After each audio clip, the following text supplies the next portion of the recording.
Today, we're going to talk about how to cope with marriage problems. If you're here, chances are that you are in love with someone and you would want to save this crisis that you're currently in, and you are looking for biblical perspectives as to what God can do to save this marriage or relationship that you're in. I'm just going to focus on the worldly perspectives in this audio because you might have heard of all the biblical perspectives and the biblical verses about marriage and how you need to selflessly love one another and how you need to be gentle, patient, and love is kind, love is pure. The 1 Corinthians chapter 13 verses about love.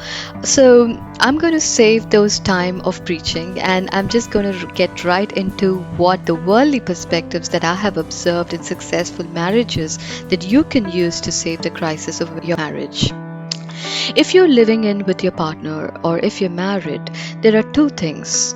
First is for the guy who is a husband, who's the head of the family. The day you get married, it is important that you follow Genesis 2:24. A man shall leave his father and mother and be joined to his wife, and they shall become one flesh.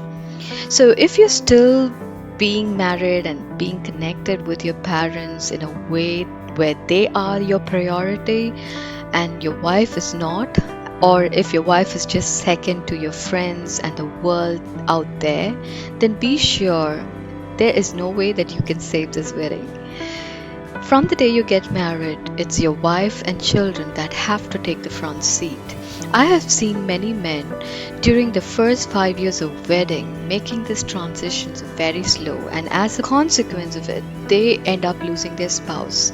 They get married again and then realize how to prioritize the wife and try to get that balance sorted out. I'm not saying you need to just abandon your mom or dad.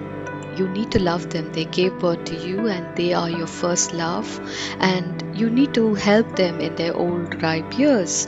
But giving priority and love to your wife like no other is very vital, because it is a woman who is the bloodline of family, and the more you try to help her receive that love, you're going to receive it back, and your marriage is going to be sustaining for a lifetime for you. A second piece of advice would be that many people who have given their money, the husbands who have given all their salaries to women, their marriages seems to somehow succeed very, very well. Women feel empowered at home, and as a result of that, they do not look outside of the marriage for careers to empower them or some kind of women empowerment groups or kitty parties to empower them. Women stay within the bound of the houses and home. They build their families much, much better if they are financially empowered through their husband.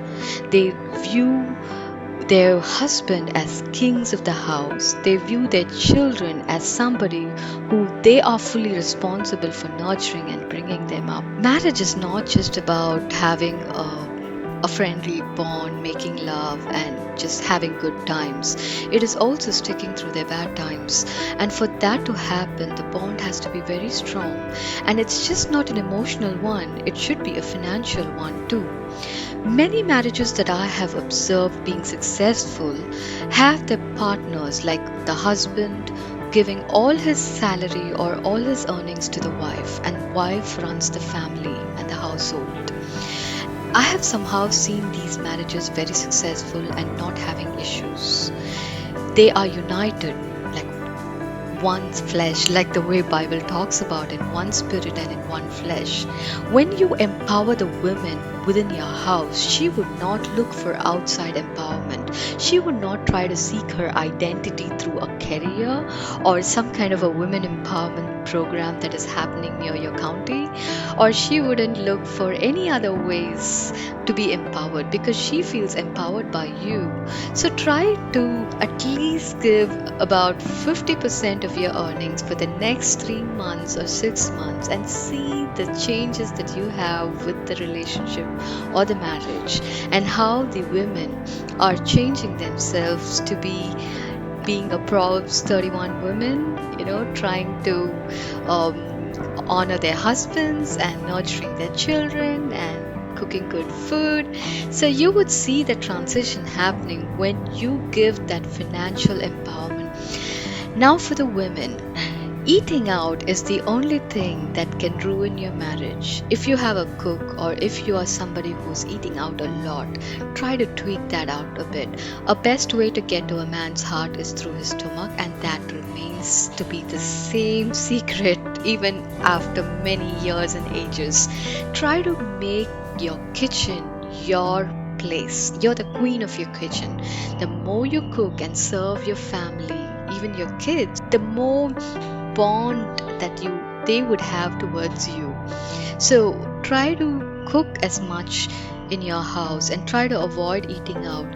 If I cannot talk less about God in marriage. Marriage is a trigod. It's just not between you and your husband. If God is not the head of your family, it is just not going to work. And I really don't know how married couples are happy without a God as the head of the family either.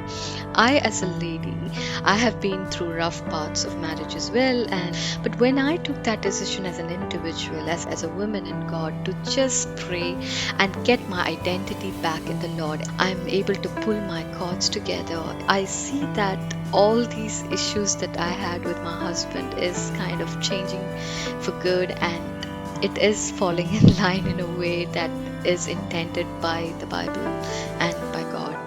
So let me know if these tips work, and I'd be happy to give you one-on-one comments if you have any issues and if you just need a friend to talk to.